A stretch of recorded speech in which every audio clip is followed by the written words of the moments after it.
जय भीम, जय भारत, जय संविधान। मैं महंत माझी सशक्त भारत चैनल पर आज बहुत दिनों के बाद इंजीनियर हरिकेश्वर बाबू के साथ कुछ बिंदु पर बात करना चाहेंगे। और आज के दिन में हम चाहेंगे कि जो सुप्रीम कोर्ट में एक रिव्यू पिटीशन डाला गया था कि जो आदेश आया है कि कोटा में कोटा दिया जाए शेड्यूल कास्ट के लिस्ट में, तो उस को सुप्रीम कोर्ट ने खारिज कर दिया। कहा कि इसमें कोई ऐसा बिंदु नहीं है जो जिस पर डिस्कस नहीं किया होगा, और कोर्ट का मानना है कि ये सुनने लायक नहीं है, इसमें विचार के लिए कोई बिंदु नहीं रह गया है। बात ठीक है, नहीं रह गया है। तो हम चाहेंगे कि हमारे नेता लोग जो चुन के गए हैं, कम से कम जो रिजर्वेशन जो मिला हुआ है पॉलिटिक्स में एमपी और एमएलए में, वो तो सब सीट भरा ही हुआ है।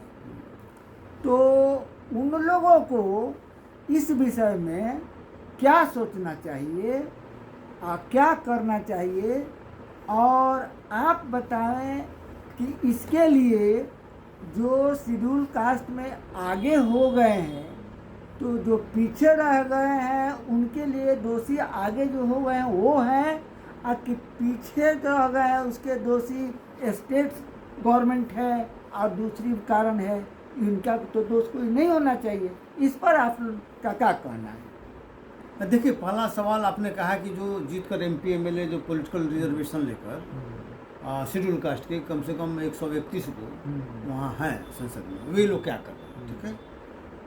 तो अगर वे लोग चाहेंगे, जिस दिन चाह लेंगे और निर्धड़क भाव से और समाज के प्रति थोड़ा सा भी उनको मामला रहेगा, तो सरकार को दबाव में ले सकते हैं और सरकार को झुका सकते हैं, अध्यादेश ला सकते हैं। नहीं ना, मतलब उनको मान लेके झुका सकते हैं सरकार को, और सरकार को झुकना पड़ेगा अगर 131 एमपी चाहेंगे तो, ठीक है।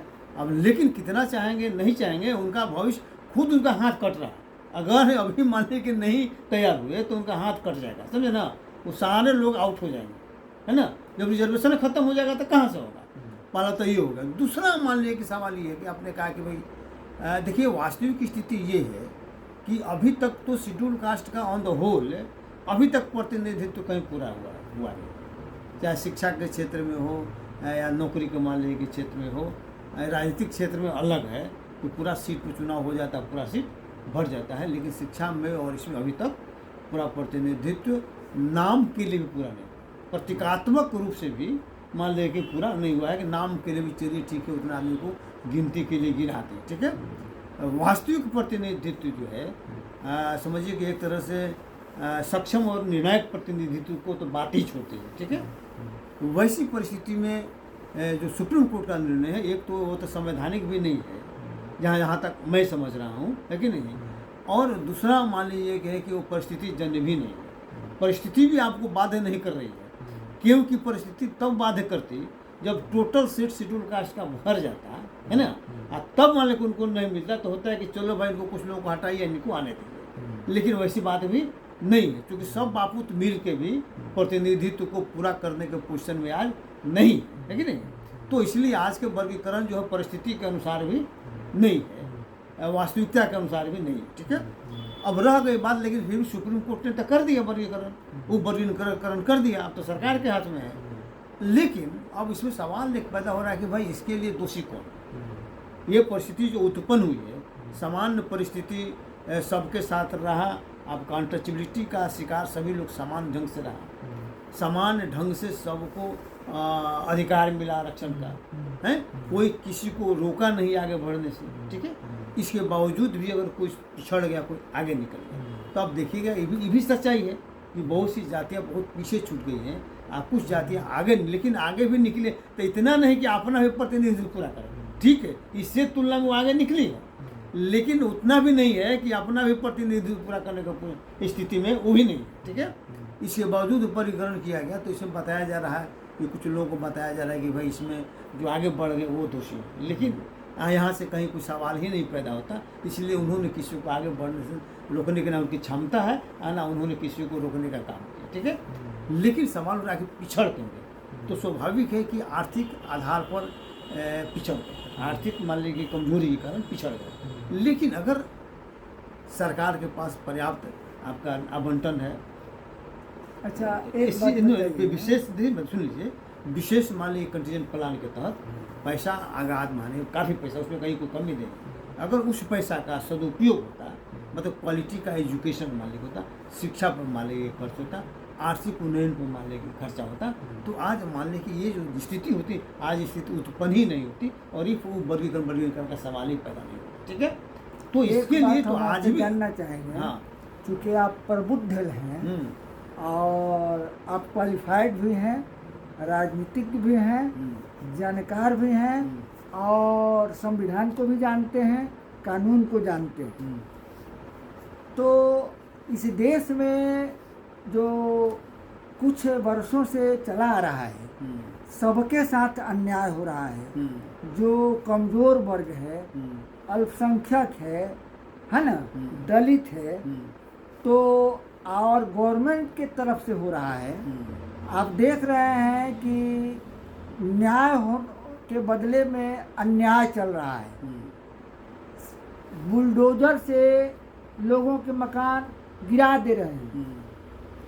कोई आरोप लग जाता है तो इनकाउंटर होता है। विशेष करके जो हमारा यूपी है वो आपके सामने है। उसी तरह का अन्याय दलितों के साथ भी हो रहा है सभी जगह।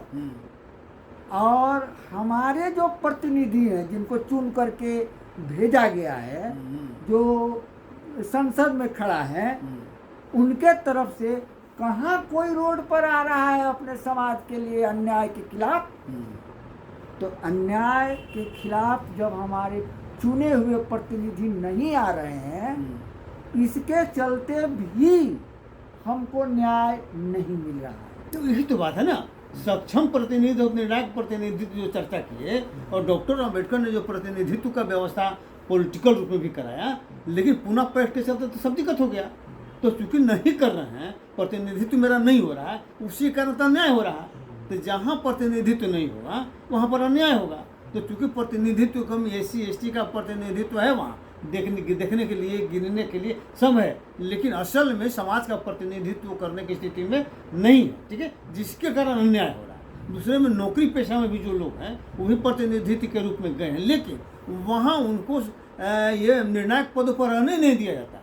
जो संठिंग पद है, नाम के लिए, गिनती के लिए गिना दिया जाता है, और जहाँ निर्णय लेना है उस निर्णायक पदों पर नहीं रखा जाता। तो जो जो जो प्रतिनिधित्व के संविधान में व्यवस्था है, अन्याय को रोकने के लिए ही तो है, लेकिन ऐसा व्यवस्था किया गया है कि अन्याय रुके नहीं। मतलब जो कमजोर वर्ग के लोग हैं, संस्थागत अन्याय, व्यक्तिगत अन्याय से नहीं हो रहा है, संस्थागत अन्याय चूंकि हो रहा है। आप देख रहे हैं अल्पसंख्यकों के साथ जिस तरह से हो रहा है, दलितों के साथ हो रहा है, अति पिछड़ों के साथ मालिक हो रहा है। तो चूंकि कमजोर है उसी के साथ अन्याय होना है, इसलिए कि कमजोर वर्गों का मजबूत प्रतिनिधित्व की कमी है, और उसको जानबूझ के जो रिजर्वेशन का मालिक की जो पॉलिसी है उसको प्रतिनिधित्व से हटा के सक्षम निर्णायक प्रतिनिधित्व नहीं रहे, ये गरीबी उन्मूलन का कार्यक्रम हो जाए। करने के पहले 2 लाइन हम बोल देंगे। हाँ।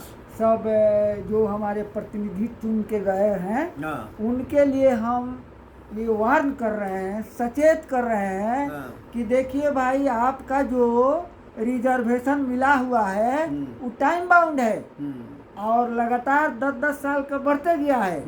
अब की बार आने वाला एक समय में आपका रिजर्वेशन खत्म हो जाएगा, इसका बहाल नहीं होगा।